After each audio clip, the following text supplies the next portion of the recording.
अब एक कलिकाल में, कलयुग में पड़ोस में पड़ोसी के बच्चे भूखे सो रहे हैं और एक पड़ोसी को नहीं मालूम कि उसके बच्चे 2 दिन से कुछ नहीं खाए। बड़े बड़े शहरों में, बड़ी बड़ी सिटियों में एक ही फ्लैट में लोग रह रहे हैं। पड़ोस के फ्लैट में कौन कितने दिन से बीमार है, कौन एक रोटी के निवाले के लिए तरस रहा है, किसी को नहीं मालूम पड़ता।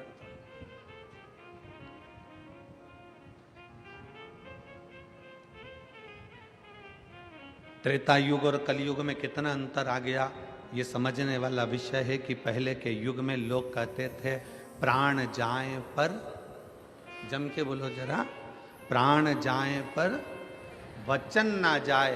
ये त्रेता की बात है, ये द्वापर की बात है कि प्राण जाए पर वचन ना जाए। कलयुग में तो लोग प्राण जाए पर अहंकार ना जाए। प्राण चले जाए पर अहंकार नहीं गया, मर गया पर अभिमत्ता उसके अंदर भरी की भरी रही। मैं क्यों जाऊं, मैं क्यों पूछूं, मैं क्यों जाऊं, मैं किसी के हाथ क्यों जोड़ूं, मैं अपने रिश्तेदार के दरवाजे पर क्यों जाऊं। त्रेता में प्राण जाए पर वचन न जाए, कली काल में प्राण जाए पर अहंकार न जाए, अहंकार भीतर समाता गया।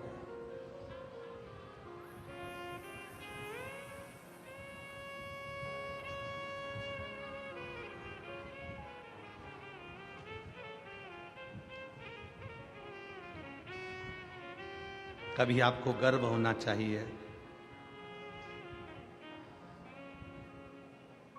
आपको ये विचार होना चाहिए कि आप किस रूप में, किस साधारण से साधारण व्यक्ति को भी अपने गले लगा रहे हो। पहले का समय, आज का समय, नामदेव जी कहते हैं बहुत अंतर है। पहले का समय और आज के समय का अंदाजा लगाइए तो पहले के समय पर जानवर को भी, पशु को भी घर से निकलकर भोजन दिया जाता था, और आज के ज़माने में कोई पड़ोस में भी भूखा रह जाए तो उसको कोई याद नहीं करता कि भोजन की ज़रूरत है। पहले के समय में गांव में अगर बेटी रहती थी, किसी के घर में अगर बेटी है तो पूरे गांव की बेटी कहलाती थी।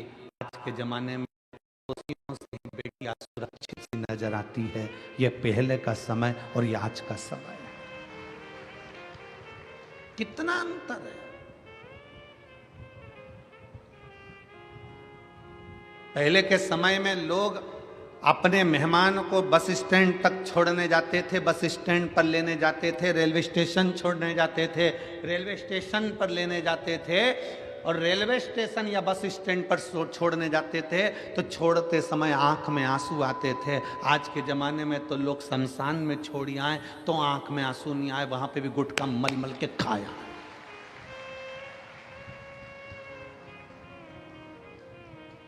शमशान में मुर्दा जल रहा है और ये वहां बैठकर तंबाकू मल के खा रहा है, उसकी आंख में आंसू नहीं है। पहले के समय में किसी मेहमान को छोड़ने जाते थे तो आंख में आंसू आते थे। बोलो रे जीजियो, सही है कि गलत? कहां गया सब? किस जगह चले गया वो समय? कहां पर पहुंच गया वो समय?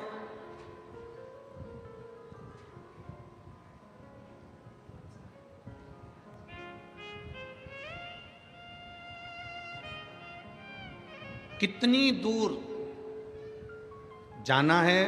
पहले के समय में इतनी गाड़ियां नहीं थी, इतनी व्यवस्थाएं नहीं थी जाने आने के लिए, बस के इतने साधन नहीं थे, ट्रेन के इतने साधन नहीं थे, तो भी पहले के ज़माने में लोग कैसे भी किसी की तबीयत देखना हो, किसी के यहाँ कोई मिलने जाना हो तो बिना कारण के लोग चले जाते थे, अपना समय निकालकर, भले वो पैदल जाना पड़े। आज के ज़माने में जितने यहाँ बैठे हो ना, सबके घर में 2 व्हीलर की गाड़ी है, सबके घर में 4 व्हीलर की गाड़ी है। 4 व्हीलर नहीं होगी तो 2 व्हीलर तो होगी। बोलो है कि नहीं है? है ना सबके यहाँ? सबके घर में अगर 4 व्हीलर नहीं है तो 2 व्हीलर है। पहले के जमाने में तो गाड़ी नहीं होती थी, साइकिल होती थी, बैलगाड़ी होती थी, तो भी लोग मिलने जाते थे, समय निकाल कर पहुंच जाते थे। आज के जमाने में 4 व्हीलर गाड़ी है, ट्रेन का साधन, हवाई जहाज का साधन, हेलीकॉप्टर का साधन, बस का साधन, गाड़ियों का साधन, 2 व्हीलर 4 व्हीलर सब घर में है। उसके बाद भी अगर कोई रिश्तेदार की तबीयत गड़बड़ है तो कोई मिलने के लिए नहीं जाता, कोई परिचित के पास बैठने नहीं जाता, केवल फोन पर पूछ लेता है और राम राम साम साम कर लिया और जाने का काम खत्म हो गया। पहले के समय में लोग जाते थे, बैठते थे, बात करते थे और उसका दुख हरते थे।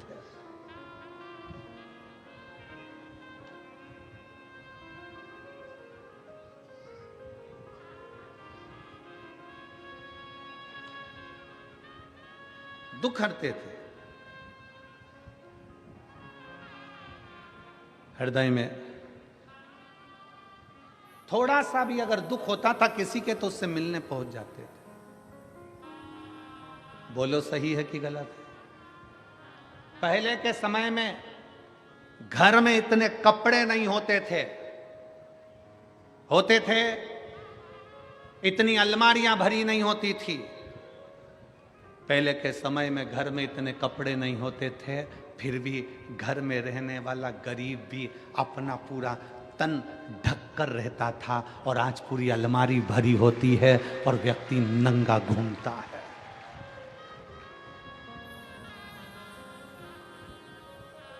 मेरी जितनी जीजियां बैठी है, जितने मेरे जीजा बैठे हैं, जितनी मेरी बेटियां बैठी हैं, जितने बेटा बैठे हैं, इन सबसे पूछूं आपकी घर में अलमारी का एक खन, एक कपाट पूरा आपके कपड़ों से भरा हुआ है? एक नहीं 2 भरे होंगे और थोड़े बहुत तो खूंटी पे टंगे होंगे।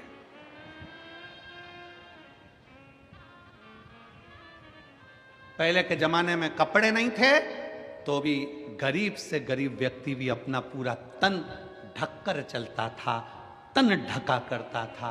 आज के जमाने में कमरा कपड़ों से भरा पड़ा है तो भी आदमी नंगा घूम रहा है। ये शर्म की बात है, ये शर्म की बात। इतने कपड़े, एक से एक बढ़कर परिधान, एक से बढ़कर एक बढ़कर कपड़े।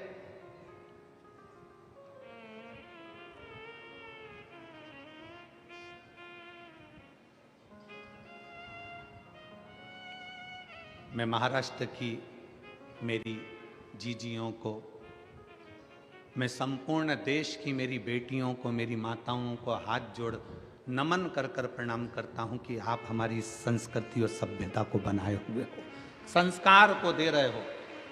आप आज भी सभ्यता और संस्कृति और संस्कारों की दैनी इस भारत माता के संस्कारों को दुनिया तक पहुंचा रहे हो।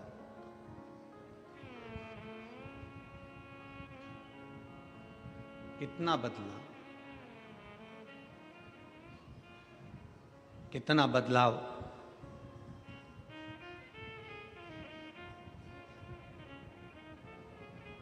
नामदेव जी कहते हैं तुम्हारे जो शब्द हैं ना, ये शब्द ठीक नहीं है। तुम क्या कह रहे हो?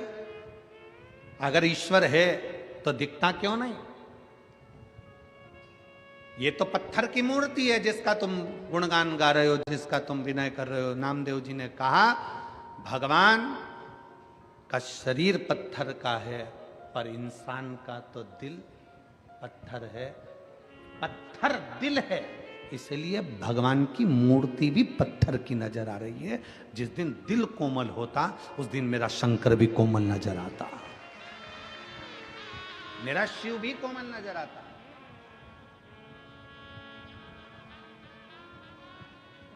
मेरा शंकर भी कोमल दिखता। हमारे मन, हमारे विचार, हमारी सोच हमें परमात्मा के करीब में लेकर जाती है।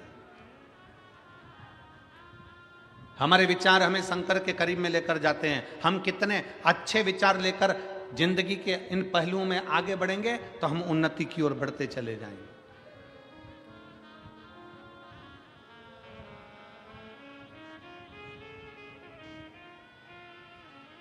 जितना अच्छा सोच सकते हो उतना अच्छा सोचो, जितना अच्छा विचार कर सकते हो उतना अच्छा विचार करो। परमात्मा ने, मेरे शंकर भगवान ने, मेरे भोलेनाथ जी ने, मेरे शंभू ने, मेरे त्रिकालदर्शी ने, मेरे महाकाल राजा ने, मेरे कुबेरेश्वर महादेव ने कुछ चीजें मनुष्य को फ्री दी है। पहले नंबर पर नींद परमात्मा ने फ्री दी है, इसका कोई पैसा नहीं लगता। रात को सो तो प्रेम से सो, चिंता छोड़कर सो। मेरे परमात्मा ने कुछ चीजें फ्री दी है। पहले नंबर पर नींद, दूसरे नंबर पर शांति। मेरे परमात्मा ने नींद अगर दी है और शांति मेरे परमात्मा ने दी है तो फ्री दी है। जिस दिन बन सके उस दिन शंकर की शरण में बैठना, उसका श्री शिवाय नमस्तुभ्यम का स्मरण करना, उस दिन शांति का अनुभव करोगे। आनंद मेरे भोले बाबा ने फ्री दिया है। अकेले भी रहो ना तो मुस्कुराते रहो।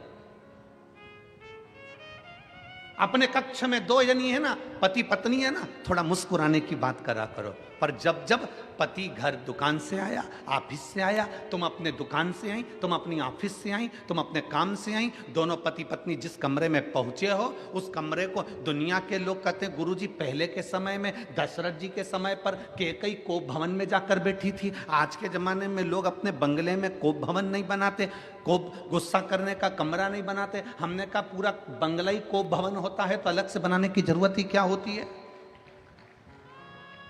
अलग से कोप भवन बनाने की जरूरत क्या है? पूरा कमरा, पूरा महल, पूरा घर कोप भवन बना हुआ है। एक जगह पर सास रूठी बैठी है, दूसरी जगह पर जेठानी रूठी बैठी है, तीसरी जगह पर देवरानी रूठी बैठी है, चौथे कमरे में ननन मुंह फुला के बैठी है, पांचवें कमरे में काम वाली बाई चौकीदार ये मुंह फुलाए बैठे हैं, छठे नंबर पर सब्जी वाला आता है तो मुंह फुला के आता है, सातवें नंबर पर दूध देने वाला आता है तो बेल पे बेल बजाता है, आ रहे हो कि जाऊं, वो भी मुंह फुला कर आता है, और कचरे वाला आता है तो वो भी हारन बजा कर, कचरा देना है तो दो, नहीं तो ये पड़ा मैं तो ये जाऊं। हर व्यक्ति मुंह फुला कर आता है।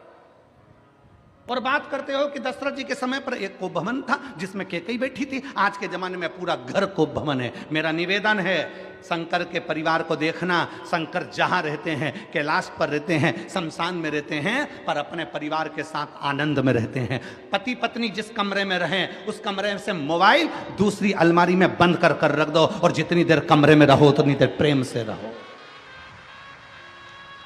कौन किसकी सुन रहा है? पत्नी अपना मोबाइल लेके, पति अपना मोबाइल लेके उधर पड़ा, और दोनों को चर्चा करना चाहिए अपने बच्चों की लाइफ क्या बनाना है, अपने बच्चों को क्या कराना है, बच्चे कैसे आगे बढ़ेंगे, बच्चों को सर्दी हो रही है, बच्चों के साथ ऐसा हो रहा है, ऐसा विचार करना चाहिए। देखो अपनी बुआ की तबीयत खराब है, वहां चलकर देखना चाहिए। मामा जी का स्वास्थ्य खराब है, एक बार वहां चलना चाहिए। देखो दुकान से फुर्सत नहीं मिलेगी, आदमी मरते मर जाएगा पर उसे फुर्सत नहीं मिलेगी। इतनी बड़ी शिव पुराण सिरपुर में हो रही है और तुम दुकान खोलकर बैठे हो। कम से कम एक दिन तो दुकान में से निकालिए और सिरपुर की कथा में चलिए। ये अपने को कहना पड़ेगा। वो अपने मोबाइल में मस्त है, तुम अपने मोबाइल में मस्त हो, और पूरी जिंदगी बस ऐसे ही निकलती चली गई, और आखिरी में तुम भी रोते रहे, वो भी रोते रहे। पत्नी कहती रही ये मुझे टाइम नहीं देते, पति कहता है मैं टाइम दूं, मैं तो खुद समय निकाल के दुकान से जल्दी चले जाता हूं, पर जब जल्दी जाता हूं तब ये चंद्र घंटा और कुसमांडा बन जाती है। मैं तो खुद तकलीफ। कहां गया आनंद? शंकर भगवान ने, ओघड़दानी ने, त्रिकालदर्शी कैलाशी ने, जब भगवान नारायण, भगवान मां जगतजननी दुर्गा, श्री गणेश जी महाराज, सूर्य नारायण और भगवान शंकर सब बैठे थे। पंचायत लगी थी देवताओं की। शिव पंचायत में सारे देवता बैठे थे, 33 कोटि देवता पंचायत को सुनने बैठे थे। तो पूछा, नारायण ने कहा मेरे पास में ये है, ब्रह्मा कहे मेरे पास में ये है, शंकर भगवान ने कहा मुझे कुछ नहीं चाहिए, मेरे संसार में मृत्यु लोक में जो जन्म लेगा उसको कुछ चीजें फ्री में दे दी जाए। क्या चीज फ्री चाहिए? तो कि वो सोए तो निंद्रा फ्री हो, शांति फ्री हो, आनंद जम के बोलो फ्री हो, आनंद भी फ्री हो, हवा जम के बोलिए फ्री हो, पानी फ्री हो, हवा, पानी, प्रकाश सूर्य का फ्री हो। और शंकर भगवान से पूछा और क्या फ्री चाहिए? शंकर जी कहते हैं मनुष्य की श्वास भी फ्री हो। ये मानव की श्वास भी फ्री है, इसकी कोई कीमत नहीं। शंकर भगवान से पूछा गया ये सब चीजें तुमने फ्री मांग ली है, पर इनकी कीमत कितनी है तुम्हें मालूम है? शंकर भगवान कहते हैं दुनिया के लोगों को मालूम पड़ेगा जब श्वास रुकेगी, तब मालूम पड़ेगा कि श्वास की कीमत कितनी है। पानी जब खत्म हो जाएगा तब मालूम पड़ेगा कि पानी की कीमत कितनी है। हवा जब रुक जाएगी तब ऑक्सीजन की बोतल लगेगी, तब मालूम पड़ेगा कि हवा की कीमत कितनी है। घर से जब शांति चली जाएगी, बाबाओं के दरवाजे पर जाकर कहोगे थोड़ी शांति दे दो, तब मालूम पड़ेगा शांति की कीमत कितनी है। नींद चली जाएगी, डॉक्टर को दिखाओगे, वो 500 रुपये की गोली देगा एक खा के सोने के लिए, तब मालूम पड़ेगा कि नींद की कीमत कितनी है, हवा की कीमत कितनी है। शांति जब चली गई, शांति की कीमत कितनी है। ये सब चीज की कीमत, आनंद जब चले गया जीवन का, तब मालूम पड़ेगा कि आनंद की कीमत कितनी है। शंकर भगवान ने जो जो मनुष्य को दिया है, फ्री में जो जो चीज दी है, आज के जमाने में ये सब कीमती है। इसको संभाल कर रखना हमारी जवाबदारी है, इसको संजो कर रखना हमारी जवाबदारी।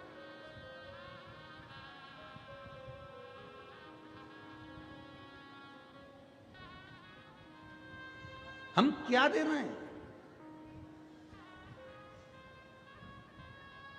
कितने लोग मिलते हैं संसार में, कितने, कई लोगों के चेहरे की हंसी चली गई, वो मुसद्दी लाल जैसा हो गया, ऐसा बैठा रहता बिल्कुल मुंह फुला के। घर में माताओं को देखो तो ऐसी बैठी रहेगी, माताएं ऐसी बैठी रहेंगी जैसे मातम में बैठी है। अरे कहां है वो? घर में बेटा आए ना, सबसे पहले चेहरे पर हंसी, माँ को, पत्नी को, भाभी को, बहन को, जितने घर में सदस्य होते हैं ना, एक दूसरे का चेहरा देखकर आते से ही मुस्कुरा दिया करो, आधा टेंशन घर के बाहर चले जाएगा। आप मुस्कुराते ही नहीं। बेटा घर में आया और माँ मुंह फुलाकर बैठी है तो बेटा समझ जाता है फिर झगड़ा हुआ। आधा टेंशन में बेटा घर दुकान का टेंशन लाया था और आधा और घर में मिल गया। कमरे में पहुंचा तो पत्नी का मुंह फूला था, समझ गया कि बोलना ही बेकार है। बच्चे को देखो तो वो अपना गेम लेके बैठा हुआ है, पापा बोल रहा है बेटा चिक्कू कैसा है, चिक्कू बोल ही नहीं रहा, पापा समझ गया ये भी टेंशन में ही है। आज कुछ ना कुछ बात हुई है। बहन से बात कर रहा तो बहन मुंह फुलाकर जवाब देती है मुझे क्या मालूम, मेरे को क्या मालूम, मैं क्या यही देखने के लिए आई हूं। भाई से पूछो तो भाई चिढ़कर जवाब देता है। जरा विचार करिए, जिंदगी का आनंद सारा की सारा समाप्त कर बैठे हो, शून्य पर आकर खड़े हो। बिल्डिंग बढ़ गई, धन बढ़ गया, संपदा बढ़ गई, सत्ता बढ़ गई, वैभव बढ़ गया, अपने देश का, प्रदेश का, राज्य का, सबका विकास हो गया। पर विचार करिए कि अपन ने अपने आप को शून्य कर लिया है। आनंद और शांति और निंद्रा सब चली गई, सुख चले गया।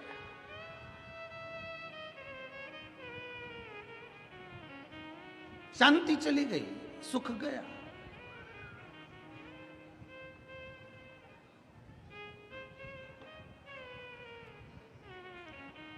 और महाराज, मेरा शिव, मेरा उघड़दानी, जो जो चीजें आपको फ्री में दिया है ना, उसकी कीमत बहुत है, बहुत कीमत है। श्वास की इतनी कीमत है कि डॉक्टर को लोग कैंसर हॉस्पिटल में जाकर देखिए, और कैंसर हॉस्पिटल में जाकर लोग अटैची की अटैची पैसे की दे देते हैं। डॉक्टर साहब मेरे पिता को, मेरी पत्नी को, मेरे पति को, मेरे बेटे को, मेरे परिवार को बचा लीजिए, ये पैसा लगे। श्वास दे दो, श्वास।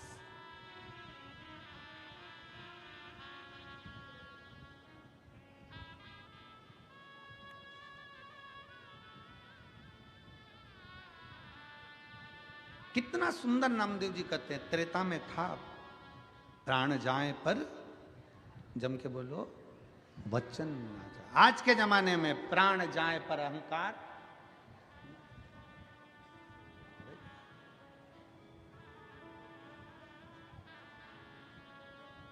किस अभिमत्ता में जी रहे हो? शिव महापुराण की कथा कहती है अभिमान को छोड़कर जियो।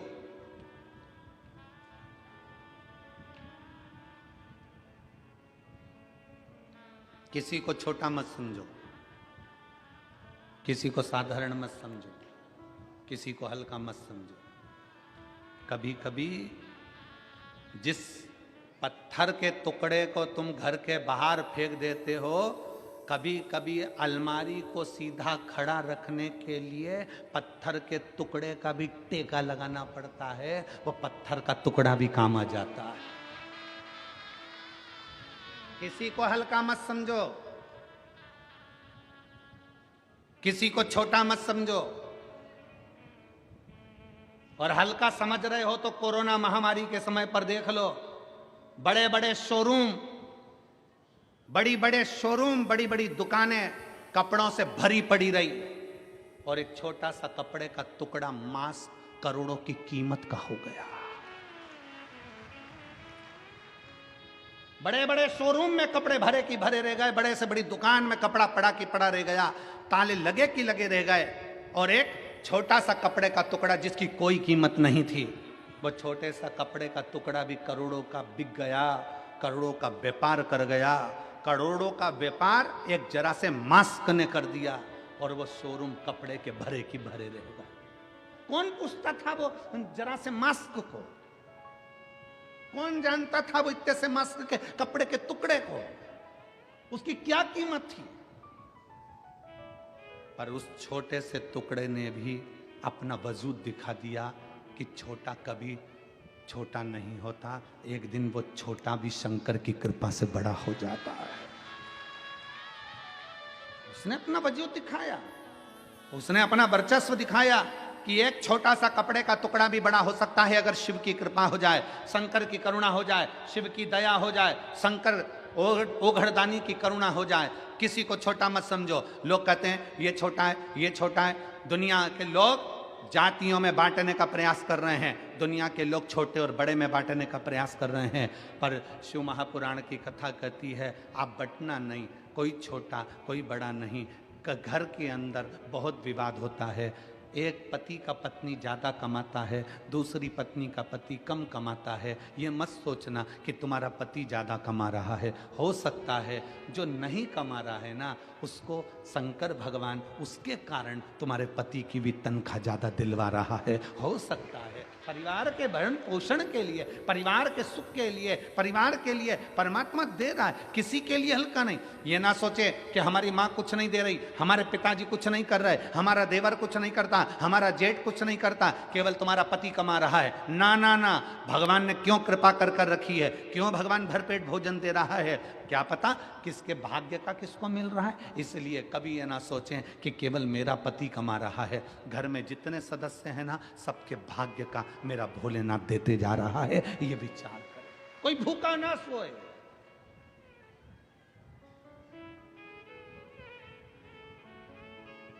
आप सुख को ढूंढिए।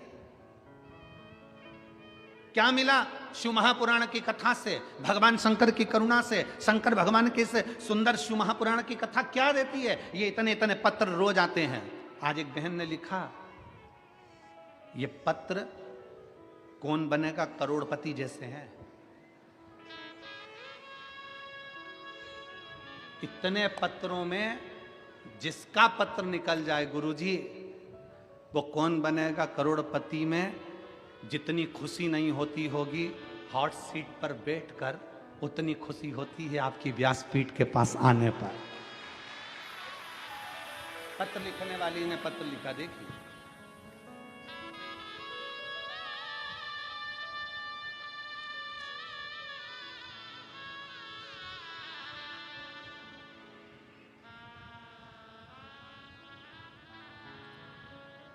मैं सो जयश्री प्रशांत पाटिल सिरपुर की रहने वाली हूँ। करवंद नाका, हुले सिंह नगर, सिरपुर। कहीं बैठी हो तो हाथ हिला सकती हैं। आ जाओ आ जाओ, हॉट सीट के पास आ जाओ, आइए।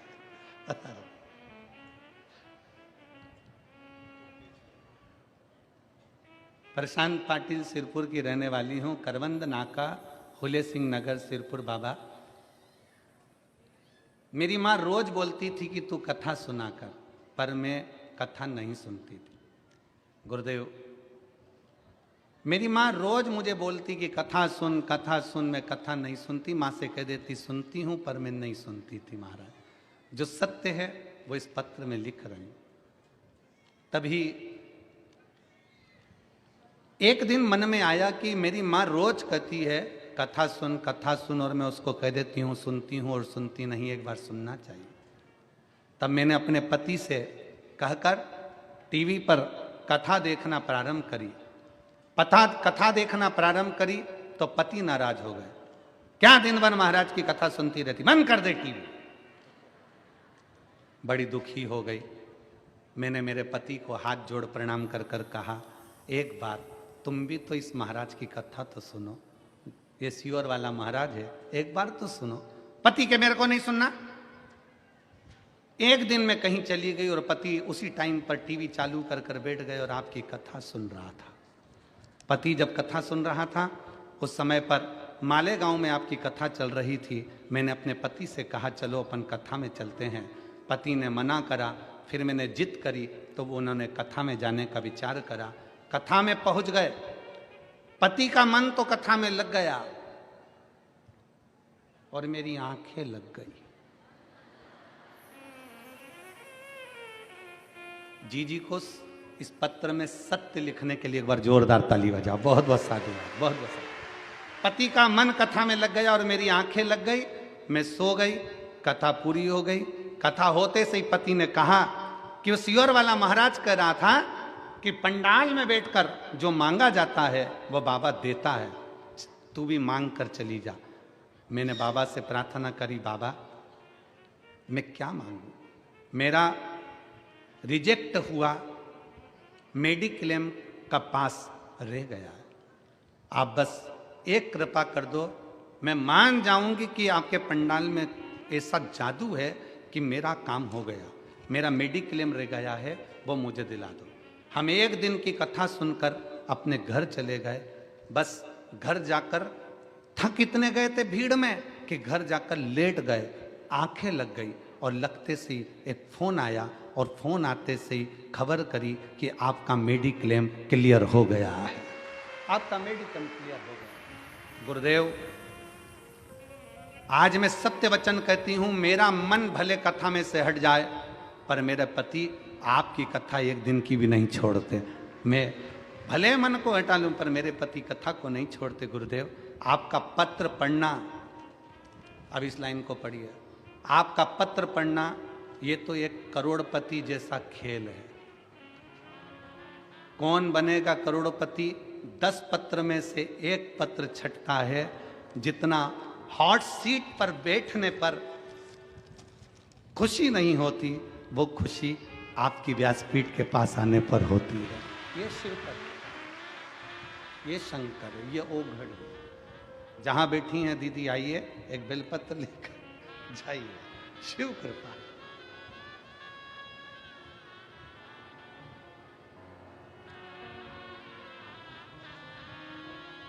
कितना कितना विश्वास। कई लोग तो यहाँ प्रैक्टिकल करने ही आते हैं कि अपन बैठ के तो देखें, एक बार मांग के तो देखें बाबा देता है कि नहीं देता। कई लोग यहाँ प्रैक्टिकल करने आते हैं।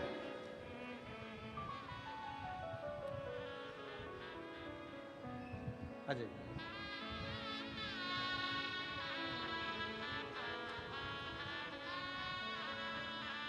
वेलकम टू माय व्यासपीठ।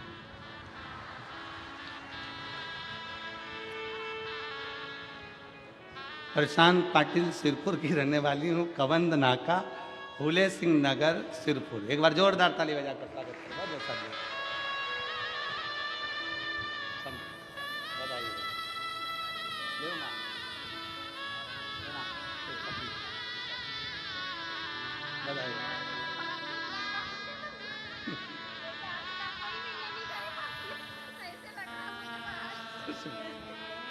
हर हर शिव तत्व। जी बोल रही है, किसी से मिलने की तमन्ना नहीं पर इससे मिलने की तमन्ना है। शिव शिव है, औघड़ी औघड़ी है, शंकर शंकर। प्रसन्नता।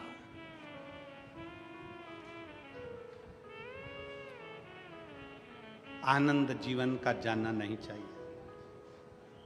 खुशी, शांति, निंद्रा जाना नहीं चाहिए। प्रसन्नता तुम्हारे चेहरे पर हो। क्या दिया है शिव महापुराण ने? शंकर की कथा ने आपके चेहरे पर प्रसन्नता दी है। एक पत्र और है, जरा ध्यान दो।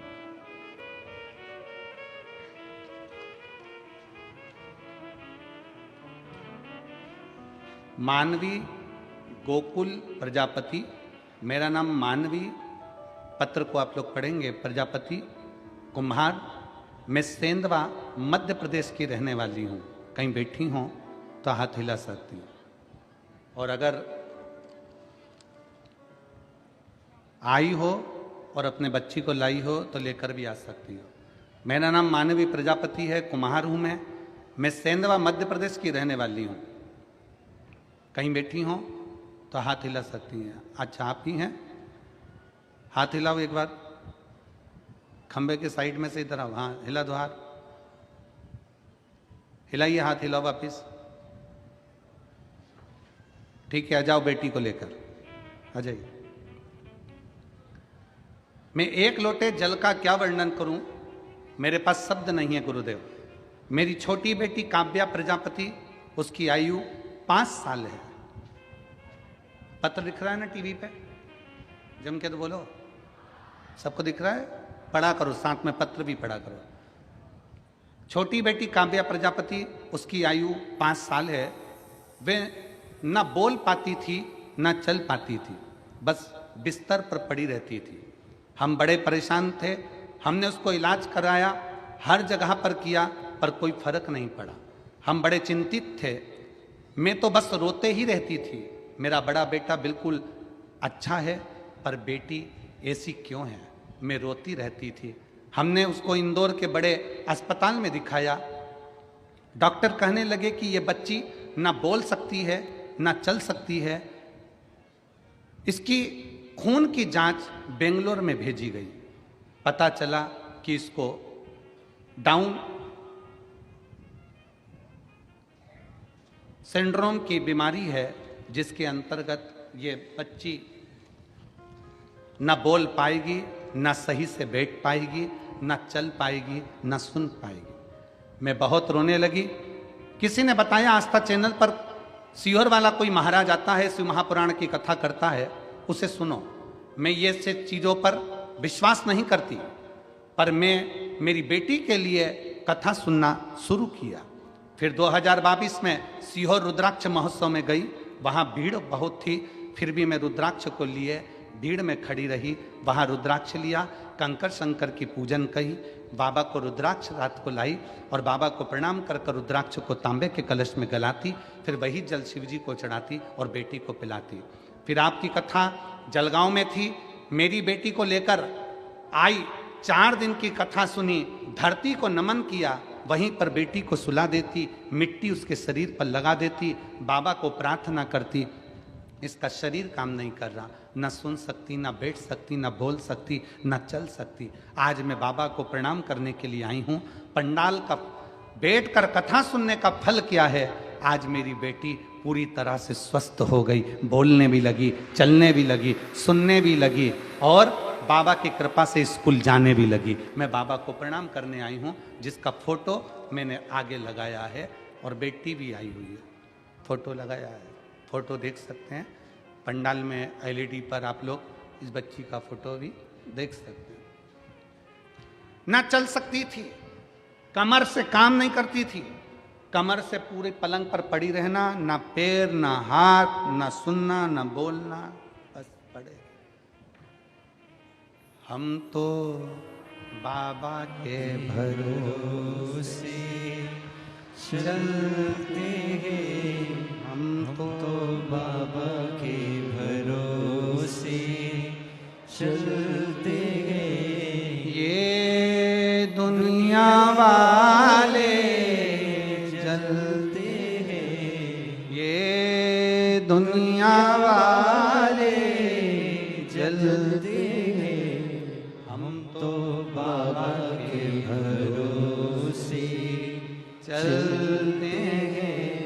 हम तो बाबा के भरोसे चलते गए। उठकर बैठ नहीं सकती थी, पलंग पर पड़ी रहती थी।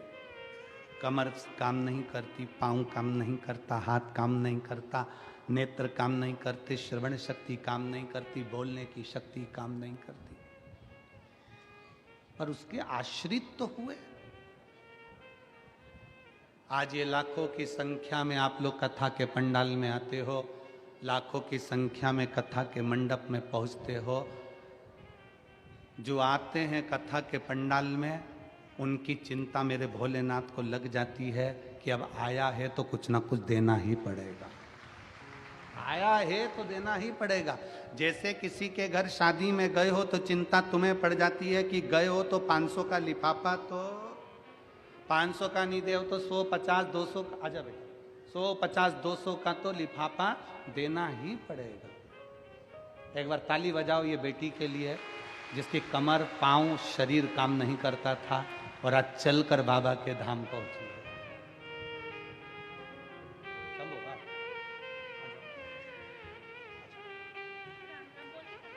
राम राम बोलो, बोलो राम राम, राम राम बोलो, राम राम, शंभो,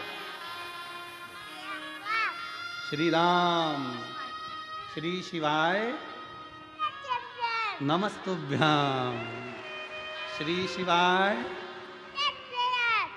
रोते नहीं बेटा, रोना नहीं, अब तो बाबा ने अच्छा करा ना इसको, ले रोते नहीं, बिल्कुल चुप होकर। श्री राम देव, जय श्री राम। रोना नहीं, आंसू पोंछ के जाओ, खुश होकर जाओ। तो चलने लगी, धीरे धीरे और शरीर काम करेगा, ठीक है बाबा, अच्छा शंभू, श्री श्री।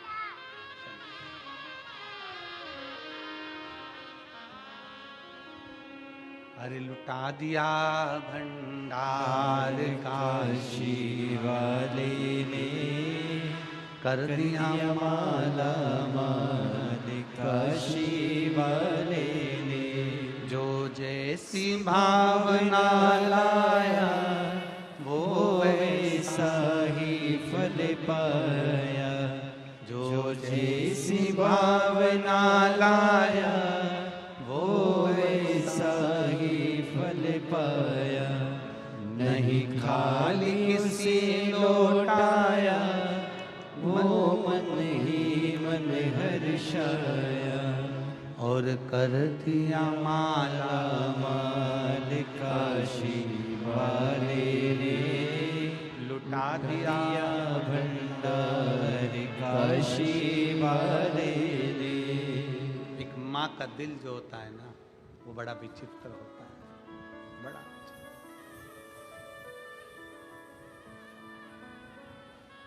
नंदुरबार में जब हम कथा करने गए थे ना, नांदगांव में कथा करने गए, तो एक लड़के ने पूछा था, गुरुजी प्रेम अंधा होता है क्या? हमने कहा प्रेम अंधा होता है। एक माँ के गर्भ में जब बच्चा आता है ना, माँ उसको बिना देखे प्रेम करने लगती है, इसलिए प्रेम अंधा होता है। एक माँ का दिल क्या होता है ना, जिसकी बेटी पलंग पर केवल पड़ी रहे, ना शरीर काम करे, ना हाथ पैर काम करे, ना बोल सके, ना देख सके, ना सुन सके, उस माँ की दशा का अंदाजा लगाइएगा कि उसकी बेटी अगर थोड़ी बहुत भी चलने लगे और थोड़ा बहुत बोलने लगे और सुनने लगे ना, तो उस माँ से पूछना कि जिंदगी की सबसे बड़ी खुशी उस माँ को मिल जाती है। उस माँ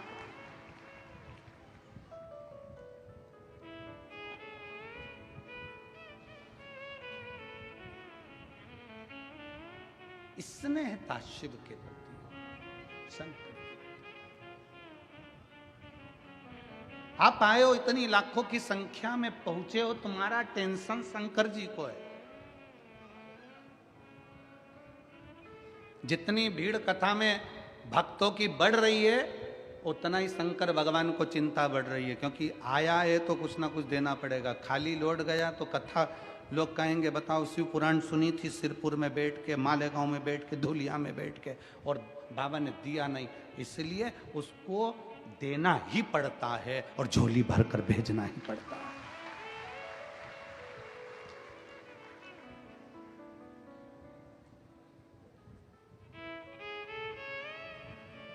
9 तारीख से 11 तारीख तक दुबई में कथा है, 3 दिवस की। 9 दिसंबर से 11 दिसंबर तक त्रिवेणी शिव महापुराण की कथा भारत में 1 बजे से 4 बजे तक आस्था चैनल पर आएगी, और वहाँ 11:30 बजे दुबई में चलेगी एयरपोर्ट रोड पर। तो कथा का लाभ आप दुबई वासी Al Garhoud Dubai airport road Le Meridien Dubai hotel and conference centre में ये कथा है। कोई शुल्क नहीं, वहां भी निःशुल्क। आप कथा का लाभ लेने के लिए जो दुबई के आसपास के क्षेत्र के भक्त हैं वो इस पंडाल में एक बार बैठ कर देखना कि दुबई की उस कथा के पंडाल में मेरा शंकर क्या देता है और बाबा कितनी कृपा करता है, फिर बुलाओगे। इस कथा को कोई छोड़ता नहीं है। दुबई में एक बार कथा है, दूसरी बार फिर लोग तैयार हो जाएंगे, क्योंकि बाबा इतना दे देता है। 3 दिन बाबा के चरणों में रहेंगे। और फिर 15 तारीख से 21 तारीख तक शिव महापुराण की कथा मेरठ उत्तर प्रदेश में 1 बजे से 4 बजे तक है। मेरठ के आसपास के दिल्ली हो, हापुड़ हो, मेरठ के आसपास का क्षेत्र जितना है, सब एक बार पंडाल में बैठकर कथा का लाभ क्या होता है, शिव क्या देता है, कैसे देता है, वो उसका स्मरण करें। नामदेव जी से पूछा, आप सभा में बैठे हो, भगवान की मूर्ति तो पत्थर की है। नामदेव जी कहते हैं भगवान का शरीर पत्थर का है और मनुष्य का दिल पत्थर का है। जिसका दिल पत्थर का है उसे भगवान भी पत्थर नजर आता है। जो जैसा चश्मा लगाता है सामने वाला वैसा दिखता है। काला लगाओगे काला दिखेगा, पीला लगाओगे पीला दिखेगा, नीला लगाओगे नीला दिखेगा। आपका दिल अंदर से जैसा अच्छे हो अच्छा दिखेगा।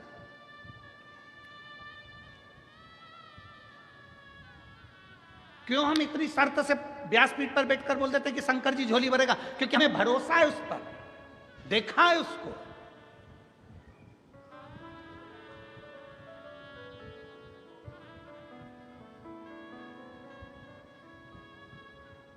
उसको जाना है शिव को, उसका रस तत्व, उसकी भक्ति क्या कहती है।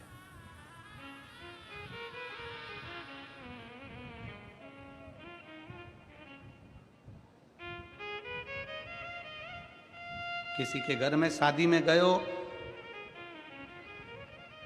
उसका फर्ज है खाना भी खिलाएगा, रुकाएगा भी और बाद में कुछ ना कुछ देकर भेजेगा भी। फर्ज उसका है, वो देकर भेजेगा। आप उसकी कथा में आए हो, आप सीहोर वाले महाराज की कथा में नहीं आए हो। कथा किसकी चल रही है? किसकी? जम के बोलो, देवाधिदेव महादेव। सीहोर वाले महाराज की कथा चल रही है क्या कि पंडित प्रदीप मिश्रा ऐसे वैसे यूं, तो उसकी कथा चल रही। कथा किसकी? शंकर की चल रही है। आप शिव की कथा में आए।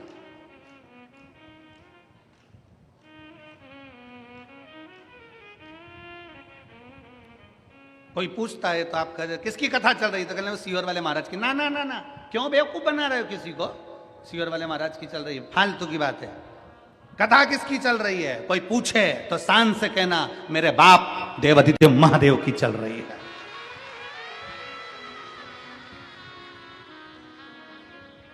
कौन सुनाने आया है? सीहोर वाला महाराज नहीं। सीहोर से कंकर शंकर की भूमि से कुबेरेश्वर महादेव स्वयं इस कथा को लेकर तुम्हारे बीच में कथा सुनाने। शिव महापुराण के महत्तम में लिखा है कथा सुनाने वाला शंकर, कथा सुनने वाला शंकर और कथा करवाने वाला शंकर। सामर्थ्य की तो है। भागवत कथा होती तो मनुष्य करा सकता था, राम कथा होती तो मनुष्य करा सकता था, सारी पुराणे मनुष्य करा सकते हैं। पर शिव महापुराण की कथा मनुष्य नहीं, शंकर स्वयं जजमान बने हैं। ईश्वर जी और गोरा जी, शंकर स्वयं तुम रुकेश्वर महादेव बनकर कथा को बांच रहे हैं। शंकर स्वयं कथा की व्यवस्था कर रहे हैं। कोई की सामर्थ्यता, मनुष्य की सामर्थ्यता नहीं है कि वो शिव पुराण की कथा करवा ले, बाँच ले और सुन ले। कथा वो बाँचता है। और जिस दिन कथा बाँचने वाले के मन में यह जाए कि कथा मैं बाँच रहा हूं, उस दिन कथा कथा नहीं रहती, फिर व्यथा हो जाती है।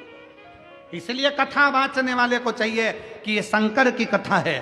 बाँचने से पहले विचार करना कि तुम नहीं बाँच रहे हो, इस कथा को स्वयं शंकर आपकी कंठ में बैठकर जो बचवा रहा है, जो बाँच रहा है, वो उसकी सामर्थ्यता है। आप शून्य हो, शून्य।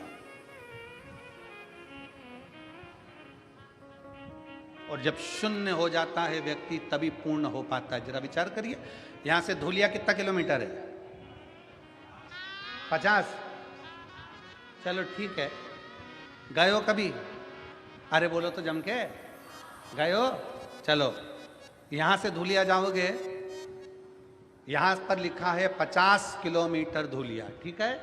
जम के तो बोलते जाओ, ठीक है। गाड़ी लेकर चले, आगे बढ़े, 1 किलोमीटर बाद कितना लिखा होगा? 49, फिर 48, फिर 47, फिर 46, फिर 45, फिर 44, फिर 43, फिर 41, फिर 40। ऐसे कम होते होते होते होते होते होते होते जब धूलिया आएगा पास में, फिर 2 किलोमीटर, फिर 1 किलोमीटर। और धूलिया जब आ जाएगा तब क्या लिखा होगा? शून्य, 0। मतलब आप अपनी मंजिल तक पहुंच गए। जब व्यक्ति शून्य हो जाता है तब शिव तक पहुंच पाता है। शून्य हो गए। कथा वाचने वाला अगर सोचे कि मैं शिव पुराण की कथा कर रहा हूं, मतलब आप कथा नहीं कर रहे, आप शून्य हुए ही नहीं हो। आप शून्य हो जाओ कि आप कथा वाचक हो ही नहीं सकते। कथा वाचना शंकर का कार्य। राम कथा शिव जी ने सुनाई, भागवत कथा शिव जी ने सुनाई, शिव पुराण शिव जी ने सुनाई। राम कथा शिव जी ने सुनाई है माता पार्वती जी को, भागवत कथा शिव जी ने सुनाई है अमरनाथ की गुफा में एक तोते के बच्चे ने सुन ली थी। वो सुखदेव जी हो गए थे, फिर बाद में उन्हें राजा परीक्षित को सुनाई। क्या आपने ईश्वर को देखा है? क्या आपने भगवान को देखा है? ये सामने जो मूर्ति नजर आ रही है, सामने जो स्वरूप नजर आ रहा है, ये तो सब पाषाण का है, पत्थर का है। रिटर्न बढ़ाओ थोड़ा सा। जो सामने स्वरूप दिख रहा है, ये तो सब पत्थर का है।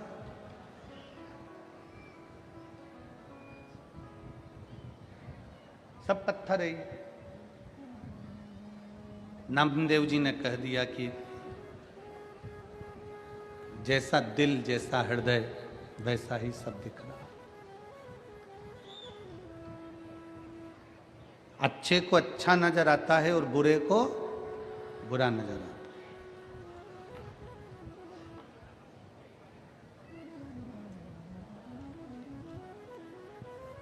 आप क्या देख रहे हो, कैसे देख रहे हो, यह आपके ऊपर निर्भर करता है। 2 चीजें हैं, एक हैसियत, दूसरी इंसानियत।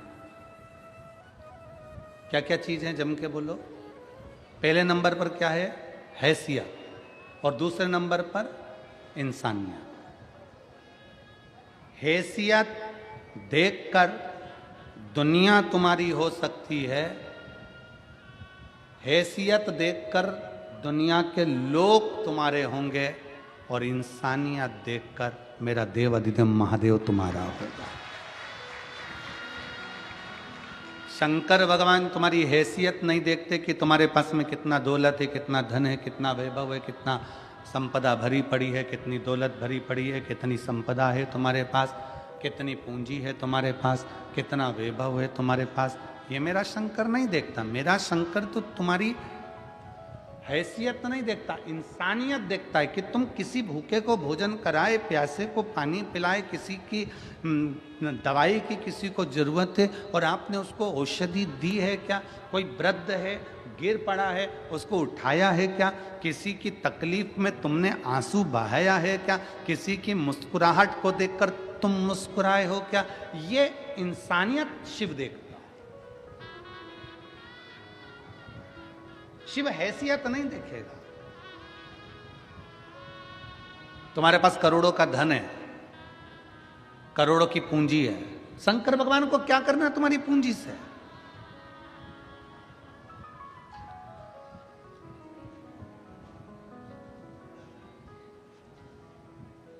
चलो एक बात और अच्छे से समझ लो, धनपति, करोड़पति, वैभवपति, सत्तापति, जिसके पास में बहुत धन है वो सबको अपने घर में बुला सकता है, सबको। धन के चक्कर में सब आ सकते हैं, पर धन के चक्कर में जिसने रावण को सोने की लंका दे दी हो, भस्मासुर को भस्म करने का वर दे दिया हो, जिसने कुबेर को खजाना दे दिया हो, लक्ष्मी को नारायण दे दिए हो, उसके पास क्या कमी है? आपका धन, वैभव, संपदा, सत्ता, दौलत दुनिया के लोगों को घर बुला सकती है, पर मेरे महादेव को घर नहीं बुला सकती है। मेरा महादेव तो इंसानियत देखकर आता है। मेरा महादेव तुम्हारी इंसानियत देखेगा, हैसियत नहीं, तुम्हारा वैभव नहीं, तुम्हारा धन नहीं, तुम्हारी दौलत नहीं। तुम्हारा वैभव, तुम्हारा धन, तुम्हारी दौलत मेरा बाबा नहीं देखने वाला, मेरा शंकर नहीं देखे।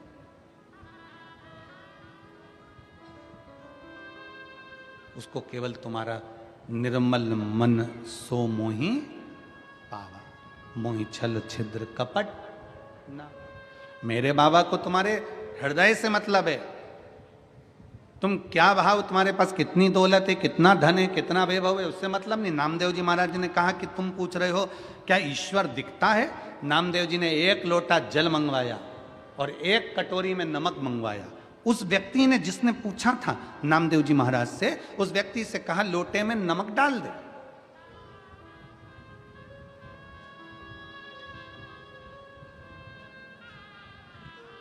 ये लोटे में नमक डाल, और लोटे में नमक डाला। नामदेव जी ने उसको हिला दिया, घुमा दिया, नमक पानी में घुल गया। अब नामदेव जी महाराज बोले, ले इस लोटे में जो पानी है उसमें नमक दिख रहा है क्या? जम के बोलो जरा। नहीं दिख रहा। अब नामदेव जी से उस व्यक्ति ने कहा इसमें नमक नहीं दिख रहा, इसमें नमक नजर नहीं आ। नामदेव जी बोले अब एक काम कर, इसको अब थोड़ा सा हाथ में लेके चख, नमक का स्वाद आएगा कि नहीं आएगा? जम के बोलो जरा। आएगा ना? जैसे ही चखा, नमक का स्वाद आ गया। नमक पानी में दिख नहीं रहा, पर नमक का स्वाद आ रहा है। उसी तरह परमात्मा कण कण में समाया है, वो दिखता नहीं है, पर हमें महसूस होता चले जाता है। हमें महसूस होता।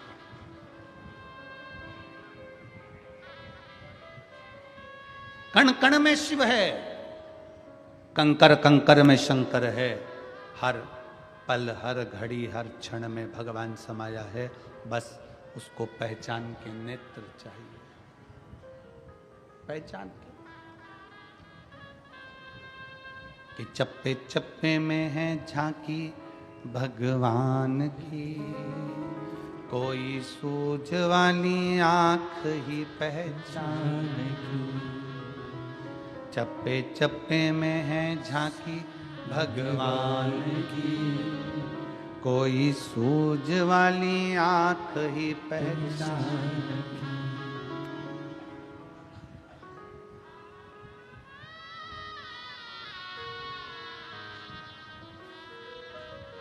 नामदेव जी रोटी बनाते हैं, टिक्कड़ बनाते हैं, और वो कुत्ता उस टिक्कड़ को लेकर चले जाता है। टिक्कड़ कुत्ता ले जाता है और नामदेव जी उसके पास घी का कटोरा लेकर दौड़ते पड़ते हैं। पहचान गए, जान गए नामदेव जी।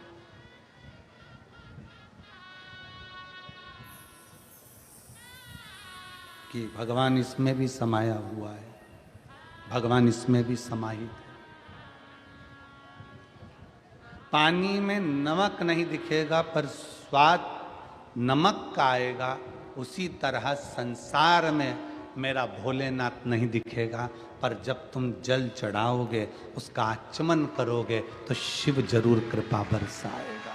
ये निश्चित है। एक पत्र है,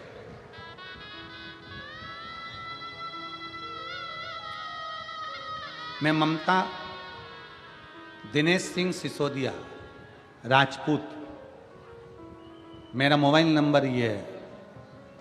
मैं गांव ओसरली, तहसील नंदुरबार, जिला नंदुरबार की रहने वाली हूँ। कहीं बैठी हो तो हाथ हिला सकती हैं। आप ही हैं? ऐसा हाथ हिला दीजिए। बच्चा आया है साथ में? हाँ, लिया हो, इसको लिया। मैं बाबा का क्या वर्णन करूं गुरुदेव। शादी के 1 साल, 2 साल, 4 साल, 5 साल, 6 साल, 7 साल, 8 साल, 10 साल हमने इंतजार करा कि बच्चा हो जाए। डॉक्टरों को दिखाना प्रारंभ करा पर संतान का सुख नहीं आया। 12 साल निकल गए, 13 साल निकल गए, 14 साल निकल गए, 15 साल निकल गए, 16 साल निकल गए, 17 साल निकल गए, 18 साल निकल गए, शादी के 19 साल निकल गए, शादी के 20 साल निकल गए, शादी के 21 साल निकल गए, शादी के 22 साल निकल गए, पर संतान का सुख नहीं आया। महाराज, ऐसा कोई डॉक्टर, ऐसा कोई देवता जिसके दरवाजे पर नहीं गए हो, गोदी ना भरवाई हो, हर जगह पर गए, पर संतान का सुख नहीं आया। तब 22 साल शादी के निकलने के बाद पहली बार आपकी कथा टीवी पर लॉकडाउन के समय पर सुनना प्रारंभ करा। और बाबा की कृपा का मैं क्या गुणगान करूं गुरुदेव।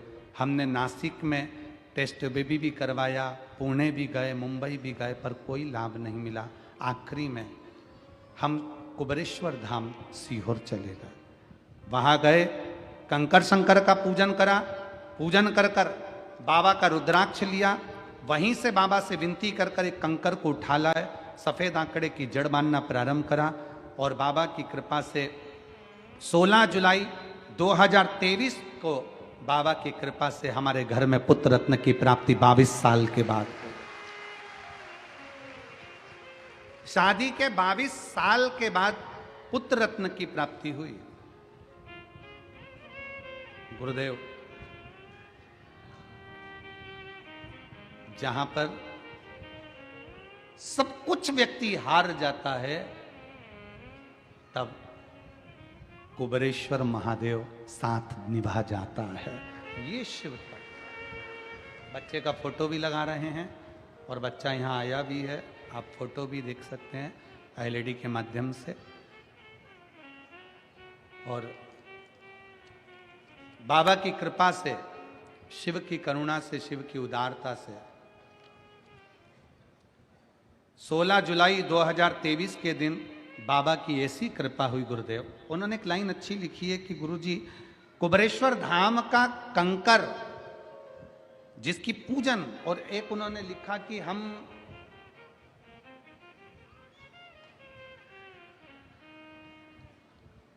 रुद्राक्ष महोत्सव में पहुंचकर बाबा से विनती करना, पशुपति नाथ का व्रत करना। हम बाबा से निवेदन, फिर निवेदन है, आप सबसे निवेदन है। जितने लोग आस्था चैनल के माध्यम से कथा सुन रहे हैं, जितने लोग फेसबुक यूट्यूब के माध्यम से कथा श्रवण कर रहे हैं, जितने लोग इस पवित्र कथा का लाभ ले रहे हैं, उन सबसे विनय है, उन सबसे निवेदन है, कभी बन सके और सीहोर में रुद्राक्ष महोत्सव हो। अब की बार तो शायद फरवरी के महीने में आएगा। प्रयास करो 7 दिन अपनी कामना लेकर, अपनी अड़ोसन पड़ोसन धड़ोसन के साथ बाबा के उस धाम में, कंकर शंकर की धरा पर, बाबा के उस भूमि पर रहकर कथा का लाभ पड़े रहो उसके दरवाजे पर, उसकी चौखट पर। एक पत्र और है, उसमें उसने लिखा,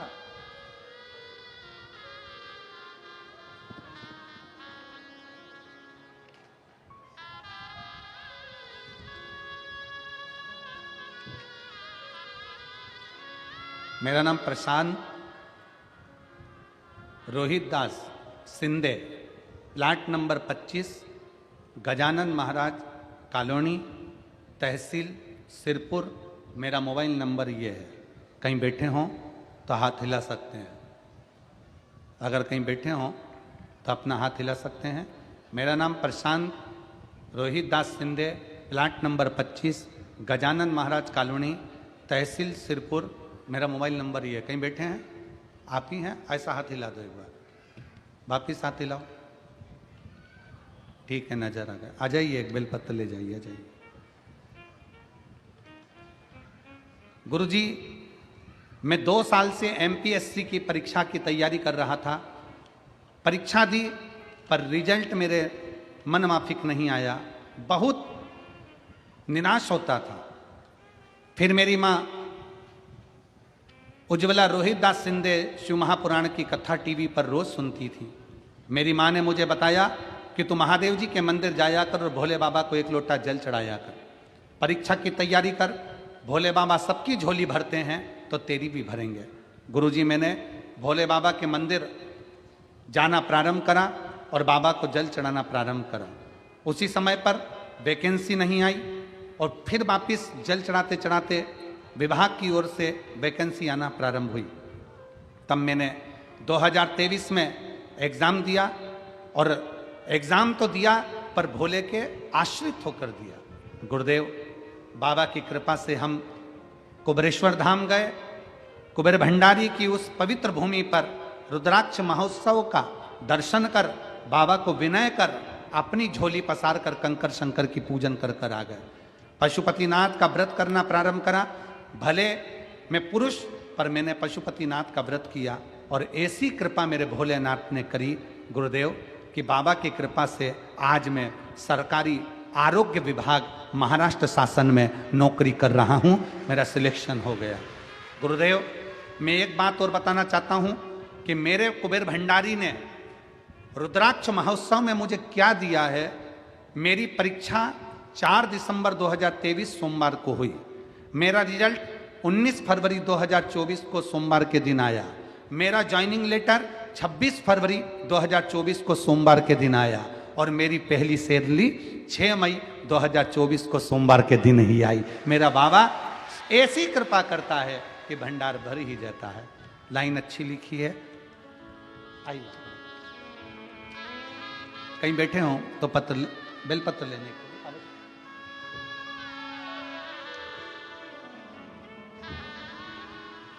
ममता दिनेश सिंह सिसोदिया राजपूत, 22 साल के बाद औलाद हुई, संतान हुई। एक बार जोरदार ताली बजाकर स्वागत करें। शंभू, शंभू के नाम पर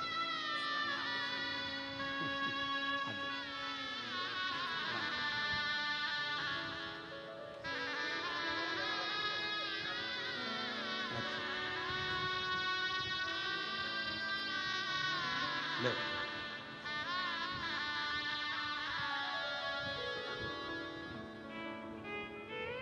जोरदार ताली बजाएं। 22 वर्ष के बाद देव अधिदेव महादेव कृपा करें हैं। शिव तत्व की प्राप्ति शंकर करना। मौका लगे पहुंचो रुद्राक्ष महोत्सव की उस पवित्र आनंद में, बाबा के धाम में पहुंचकर अपना आसन लगाकर अपना। और फिर निवेदन है, अभी ठंड बहुत पड़ रही है। जो लोग मेरठ की कथा है और 24 तारीख से 30 दिसंबर तक लखनऊ में कथा है। लखनऊ की कथा का समय दोपहर में 2 बजे से 5 बजे तक रहेगा। तो लखनऊ में जो कथा है 24 दिसंबर से 30 दिसंबर तक सबसे निवेदन है। और मेरठ में जो कथा है 15 से 21 दिसंबर तक, अपने साथ में ओढ़ने का थोड़ा मोटा साधन कम्बल लेकर आना। बिछाने का भी साधन लाओ, ओढ़ने का भी साधन लाओ। अपना ध्यान रख कर आओ, ठंड का समय है इसलिए। और कम्बल भी लेके आना तो थोड़ा लंबा लेके आना। रात भर सोचने में निकल जाता है कहाँ से ओढ़ूं, तो थोड़ा विचार कर लाइएगा। शिव कृपा करती है। बाबा की कथा वर्णन करती है शंकर की उपासना। जल के पात्र में नमक डाल दिया गया और नामदेव जी कहते हैं क्या इसमें नमक दिखता है? नहीं। जब नमक नहीं दिखता, केवल स्वाद आता है, उसी तरह मेरा भोलेनाथ नहीं दिखता, केवल उसका भाव प्रकट हो जाता है, वो करुणा कर जाता है। उसका चढ़ाया गया जल सारी समस्या का हल, एक लोटा कृपा करता है। और कितनी कृपा करता है, दया कितनी करता है मेरा शंकर। देखिएगा, दक्ष प्रजापति की सभा लगी है, सभा में भगवान शंकर भी बैठे हैं, शिव भी बैठे हैं, सभा लगी है और शिव बैठे हैं। दक्ष प्रजापति ने शंकर भगवान का अपमान कर दिया, शिव को अपशब्द कर दिया। शंकर भगवान को अपशब्द कहे, फिर भी शिव क्षमा की मूर्ति है, क्षमा करते चले जाते हैं। फिर भी शंकर क्षमा की मूर्ति है, क्षमा करते चले जाते हैं, क्षमा करते, क्रोध नहीं करते। थोड़ी आवाज बढ़ाओगे? क्षमा की मूर्ति है शंकर, क्षमा करते चले जाते, क्योंकि वो शिव है, शंकर है, उदार है। जब देखा मेरे देवाधिदेव महादेव ने कि अपमान हुआ है, शंकर भगवान को लगा कि अपमान तो हुआ है पर मुझे कुछ नहीं बोलना। शिव जैसी चतुरता, शंकर जैसी विद्वत्ता हर व्यक्ति के जीवन में होना चाहिए, हर व्यक्ति के जीवन। कैसी? कोई अगर गाली भी दे, अपशब्द भी कहे, ताने भी दे, आड़ा टेढ़ा भी बोले, उस जगह पर तुम चुप हो जाओ, मौन हो जाओ, कुछ मत बोलो, कुछ भी नहीं। जवाब समय देता है, जवाब तुम्हें नहीं देना, जवाब समय देता है। और दुनिया में सबसे ज्यादा बलवान है, सबसे ज्यादा अगर बलवान है दुनिया में तो समय बलवान है। वो अपना एक बार कितना भी बड़ा अहंकारी हो, कितनी बड़ी भी अभिमत्ता हो, समय व्यक्ति का ऐसा पलटता है कि उसकी अभिमत्ता को एक दिन समाप्त कर ही देता है। अभिमान समय बड़ा विचार जवाब दे तो समय देता है। एक पत्र में एक बहन ने लिखा, मैं सोनी रामचंद्र भावसार, सिरपुर जिला धूलिया, महाराष्ट्र की रहने वाली हूँ। कहीं बैठी हो तो हाथ हिला सकती हैं, अगर कहीं बैठी हो तो हाथ हिला सकती हैं। मैं सोनी रामचंद्र भावसार। आजा बेटा।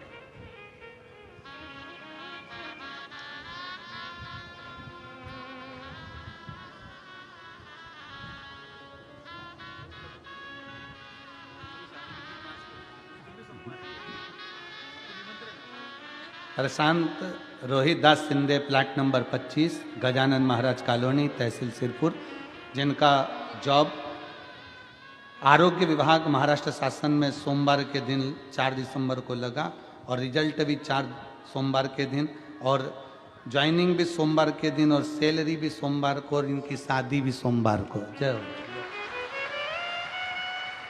सब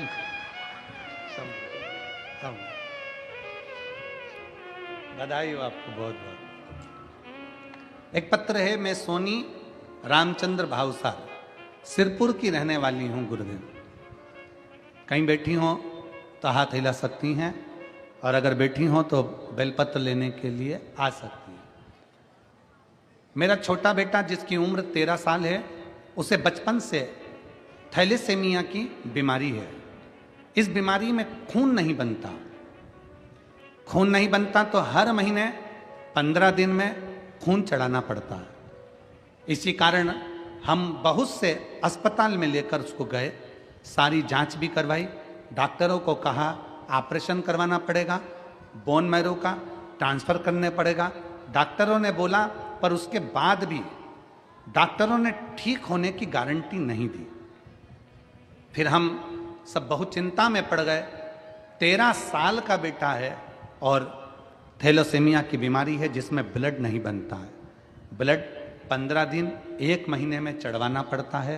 13 साल से लगातार ब्लड चढ़वा रहे हैं, जिस दिन से हुआ उस दिन से।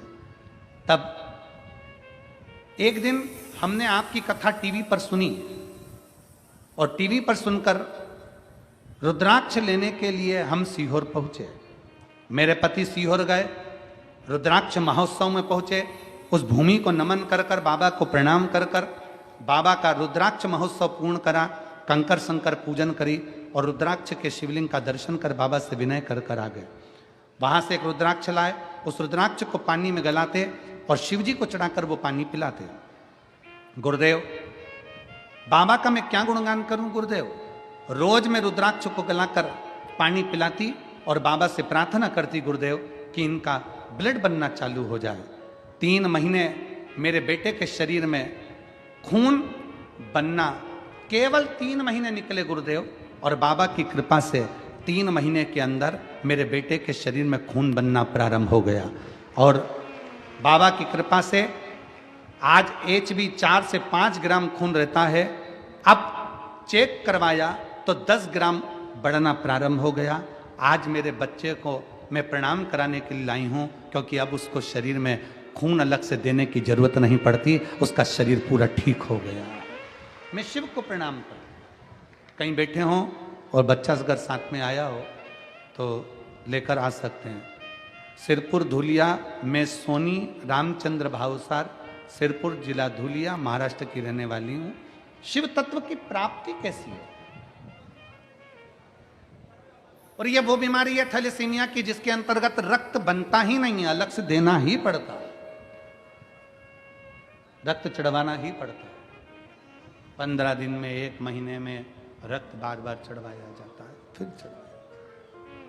13 साल लगातार, जिसको 13 वर्ष निकल गए हों। आ जाओ।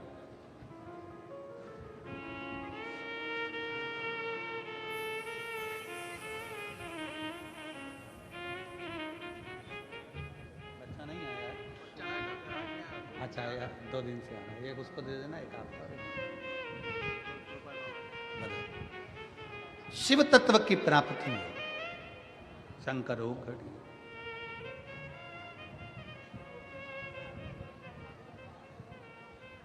सती माता ने भगवान शंकर से कहा कि आपका अपमान मेरे पिता ने किया है, आप कुछ बोले नहीं, आप कुछ कहे नहीं। शंकर भगवान बोले नहीं, कुछ नहीं शंकर बोले, क्योंकि कर्पूर गौरम करुणावतारम संसार सारम भुजगेन्द्रहारम सदा वसन्तं हृदयारविन्दे भवं भवानी सहितं नमामि। क्या बोले हम? शंकर भगवान कहते हैं कि समय का इंतजार करो, जवाब समय पर मिलेगा और दक्ष प्रजापति को भोगना पड़ेगा। समय का थोड़ा इंतजार करिए, थोड़ा रुको, रुके। आखिरी में दक्ष प्रजापति ने एक सती माता के पिता ने यज्ञ की रचना करी और सबको बुलाया, पर शिव को आमंत्रित नहीं करा, शंकर भगवान को नहीं बुलाया, बाबा देवादिदेव महादेव को नहीं बुलाया, निमंत्रण ही नहीं पहुंचाया। जब निमंत्रण नहीं पहुंचा शंकर के पास में, निमंत्रण जाता नहीं, सती माता बेचैन होती है। माता सती को बेचैनी होती है।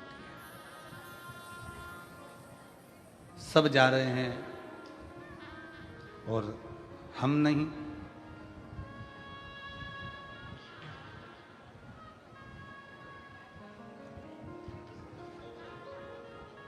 दक्ष प्रजापति को यह ज्ञान होना चाहिए कि शिव की शरणागति से बढ़कर दुनिया में कोई सुख नहीं है।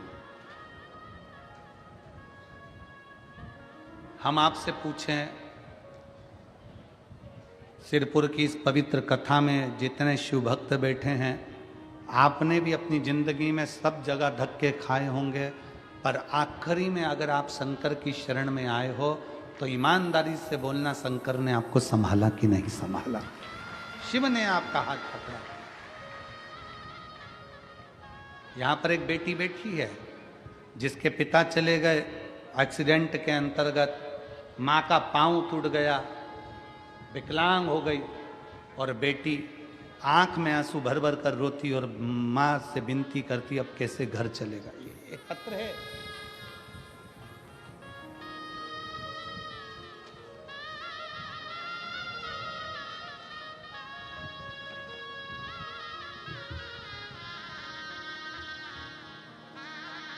मैं वैशाली जितेंद्र तिवारी धूलिया महाराष्ट्र से हूं। कहीं बैठी हूं तो हाथ हिला सकती हैं। मैं वैशाली जितेंद्र तिवारी धूलिया महाराष्ट्र से एक लोटे जल का वर्णन करना चाहती हूँ। एक दुर्घटना में मेरे पति का देहांत हो गया और मैं भी एक पैर से विकलांग हो गई। मेरी 2 बेटियां हैं, उन्हें मैंने मेहनत करके बड़ा किया। मेरी बेटी कुमारी प्रियंका जितेंद्र तिवारी कहती है, माँ क्या भगवान साथ देता है? पिता चले गए, पांव टूट गया आपका, मैं इतनी मेहनत कर रही हूं पर कहीं नौकरी नहीं लगती मेरी, अंदर से टूट गए। तब आस्था चैनल पर गुरुदेव आपकी कथा को सुनना प्रारंभ करा और कथा के सुनने पर श्रावण के महीने में शंकर के शिवलिंग की पूजन करें। आपके बताए अनुसार जो जो उपाय आप बताते हो, दुनिया भले उस उपाय पर हंसे, पर मैं छाती ठोक कर कहती हूं कि आपका एक एक उपाय कारगर है जिसमें शंकर मनोकामना पूर्ण करता है। मेरी बेटी रोज सुबह उठकर शंकर के मंदिर जाने लगी, जल चढ़ाने लगी, आपके बताए अनुसार कार्य करने लगी। और फिर हम सब सीहोर 17 फरवरी को रुद्राक्ष महोत्सव में पहुंच गए। 17 फरवरी को जब हम रुद्राक्ष महोत्सव में पहुंचे, मेरी बेटी से मैंने कहा यहाँ कंकर शंकर की पूजन होती है, 7 दिन रुककर अपन कथा सुनेंगे, यहाँ पर रहेंगे, मांग भिक्षा भोजन पाएंगे और आराम से बाबा का भजन करेंगे। 7 दिन बाबा के धाम पर रहकर 17 फरवरी को रुद्राक्ष महोत्सव में पहुंचे। उसी दिन कंकर शंकर की पूजन कर कर बेटी आ गई। मालेगांव की कथा के पंडाल में बैठकर कथा सुनी और बाबा ने ऐसी कृपा कर दी गुरुदेव, हम सोचे भी नहीं थे। आज मेरी बेटी तो प्राइवेट जॉब ढूंढ रही थी, पर मेरे बाबा ने महाराष्ट्र पुलिस के कांस्टेबल पद में 22 अगस्त 2024 को मेरी बेटी को चुनित कर दिया और आज मेरी बेटी इस नौकरी को कर रही है। नागपुर में उसकी ट्रेनिंग चल रही है। मेरी बेटी का मैं फोटो लगा रही हूँ। ये शिव तत्व है। कहीं बैठी हो तो एक बेलपत्र लेने के लिए आ सकती है। शिव तत्व इसी को कहते हैं, शंकर की उदारता इसी को कहते हैं। और तेरी कृपा बिना ना हिले एक भी श्वास, तेरी कृपा से तनो तनो बखान क्या करूं मैं राखों के ढेर का, चपटी भवोत मेरे खजाना कुबेर का। हे गंगाधार मुक्ति द्वार ओंकार तू भोले ओमकार तू, आयो शरण तिहारी शंभु तार तार तू। जिस विश्वास के साथ, जिस भरोसे के साथ अपन भगवान शंकर की कथा का रसतत्व ग्रहण करते हैं, सुनते हैं, श्रवण करते हैं, बाबा उस रसतत्व का फल देता जरूर है। बस आपका विश्वास कितना पक्का है, आपका भरोसा कितना पक्का है, ये आपके ऊपर निर्भर करता है। ये आपके ऊपर निर्भर करता है।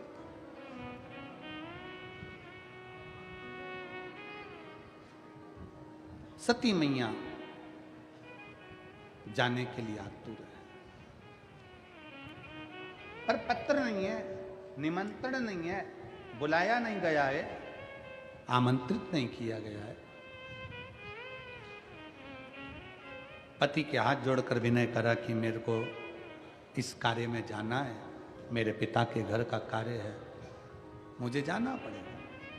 पिता ने मना पति ने, भगवान शंकर ने मना किया कि मत जाओ, पर सती नहीं मानी, क्योंकि देवऋषि नारद उनको बार बार बता रहे थे कि आपको जाना चाहिए, तो सती मानती नहीं और आखिरी में यज्ञ में चली जाती। बहुत सावधानी से कथा सुनिएगा और अपने चित्त में उतारिएगा। अभी कथा में कहा था कि दुनिया हैसियत दिखती है और मेरे महादेव जम के बोलो इंसानियत देखते हैं। शिवजी तुम्हारी हैसियत नहीं देखेंगे। भगवान शंकर ने माता सती से कह दिया तुम्हारे पिता के घर में दुनिया का वैभव हो, दुनिया की सत्ता हो, दुनिया की दौलत हो, दुनिया का धन हो, उनके हैसियत से हमें मतलब नहीं है। हमें ये देखना है कि उनके अंतर्गत इंसानियत है कि नहीं है। और आपसे भी निवेदन है, किसी की यहाँ जाना तो उसकी हैसियत देखकर मत जाना, अगर किसी की यहाँ जाना तो उसकी इंसानियत देखकर जाना। कितनी नम्रता है, कितनी सहजता है, कितनी सरलता है, आदर का भाव है कि नहीं, सत्कार का भाव है कि नहीं, ये देख कर जाओ। नहीं तो पहचान तो कर सकते हो।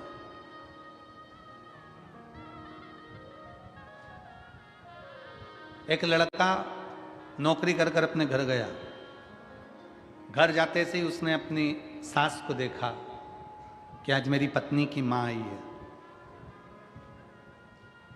खुश होकर प्रणाम किया, नमन किया।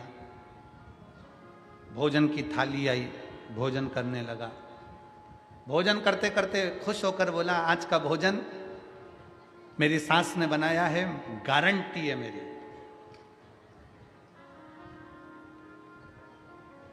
आज का भोजन मेरी सास ने बनाया, ये गारंटी है मेरी। पत्नी मुस्कुराकर पूछने लगी, इतनी जल्दी तुम मम्मी के हाथ के भोजन को कैसे पहचान गए? इतनी जल्दी तुम मम्मी के हाथ के भोजन को कैसे पहचान गए? लड़का बोला, रोज भोजन करता था तो थाली में काला बाल आता था, आज सफेद आया।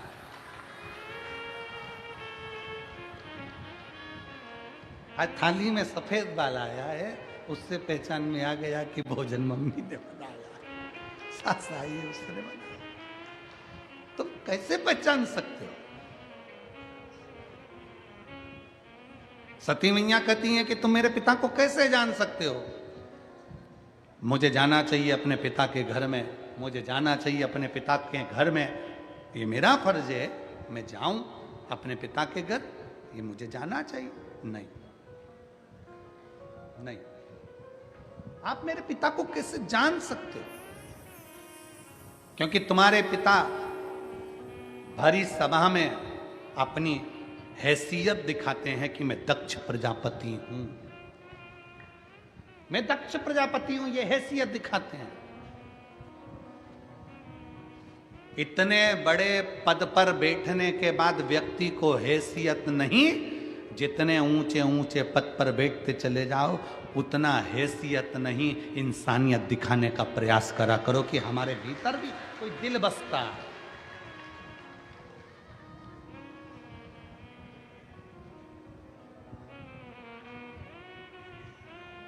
मैं ये यजमान परिवार श्री मोहन धोले सिंह जी पाटिल जी, हेमंत गुलाबराव पाटिल जी, प्रशांत मोहन पाटिल जी, शुभम मंगेश पाटिल जी, इन पाटिल परिवार को मैं धन्यवाद इसलिए दे रहा हूँ।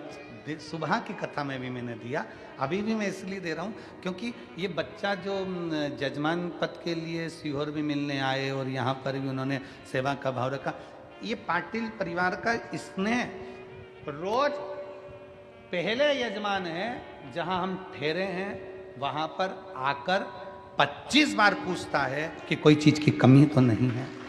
पहला यजमान।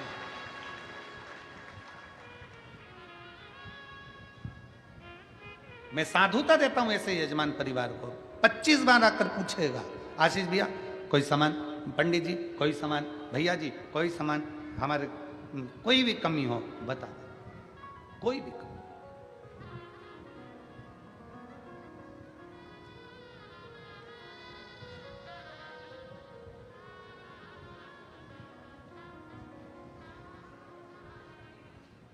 और यही विश्वास, यही भरोसा व्यक्ति के अंदर जागरूकता लाता है।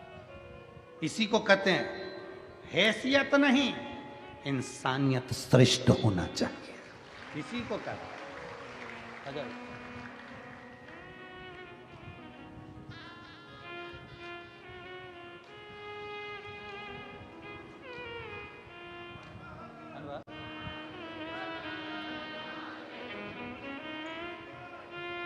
ये बेटी वैशाली तिवारी, जिसके पिता शांत हो गए थे, माँ का पाँव टूटा हुआ है, नकली पाँव लगा हुआ है, और बेटी अंदर से टूट चुकी थी, क्या भगवान साथ नहीं देता। प्राइवेट जॉब ढूंढ रही थी, भोलेनाथ जी ने आज महाराष्ट्र पुलिस में उसका जॉब लगा दिया। उसको